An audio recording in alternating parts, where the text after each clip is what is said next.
Na vipi leo nimeona asubuhi ulitoka? Kuna mwenzetu anasumbuliwa kidogo. Mwenzetu tunashiriki yote kanisani pale.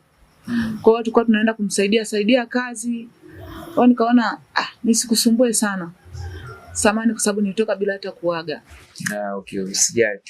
Hata hivyo mimi nilikuwa nataka nikutaarifu. Kesho naweza nikaondoka kwa sababu zile shughuli ambazo zinifanya nije hapa nimemaliza. Kwa hiyo nafikiri kesho naweza nikaondoka bana. Endelea na mambo mengine. Si unajua tena. Kakaangu, mbona mapema sana? Ni majukumu. Si unajua dada, nimekaa siku nyingi kidogo hapa. Ni muda kidogo nimekuta hapa. Almost nafikiri ni wiki sasa nimefika. Kwa sasa kule nako mambo ya kidogo yanaganda yaendi. Si unajua tena pilika mjini. Mambo mengi. Tunatafuta riziki. Hivyo dadangu. Lakini kaka, naona unatoka, si unajua tena. Okay. Kuhusu hilo ondoa shaka. Mimi naelewa dadangu. Yaani hapo sasa katika vitu point umeongea hilo swala nalizingatia. Nafikiri nikienda ndani baada ya kupumzika nitananilia. Tafanya mambo fulani. Sinajua mambo ya hilo limeisha, ondoa shaka. Tuko pamoja. Asante. Ndio. Kwa hiyo basi anyway, ngoja nikapumzike. Nikapumzike kidogo kwa sababu nimechoka. Mzunguko ilikuwa mingi sana. Unajua tena pilika za mjini.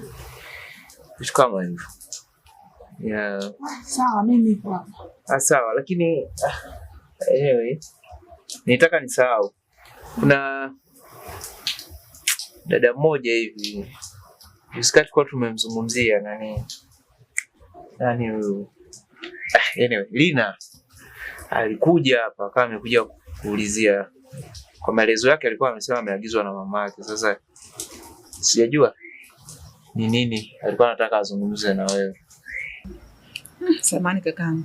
Hujaingizia point yote kweli? Unajua tena dada, uzuri nilishakudokeza. Nitashindwaje kugusia kwa mrembo kama yule dadangu? Anyway, unajua bwana, ndio hivyo, sisi ni vijana bwana, mambo mengi. Lakini nimejaribu kumueleza hisia zangu. Kwa hiyo nafikiri na wewe ukinisaidia kwa sehemu yako itakuwa jepesi sana. Wewe ni mtu mzima bwana, mfanye hivyo basi. Kaka, ondoa hofu kwa sababu sasa hivi nataka kwenda huko. Nijiandae jioni hii niende nikamsikilize alikuwa anasemaje. Nitajaribu kuongea naye.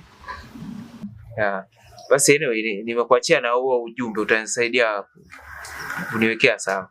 Mimi acha nikapumzike tu dada. Samahani kwa hiyo. Sawa. Asante. Shukrani.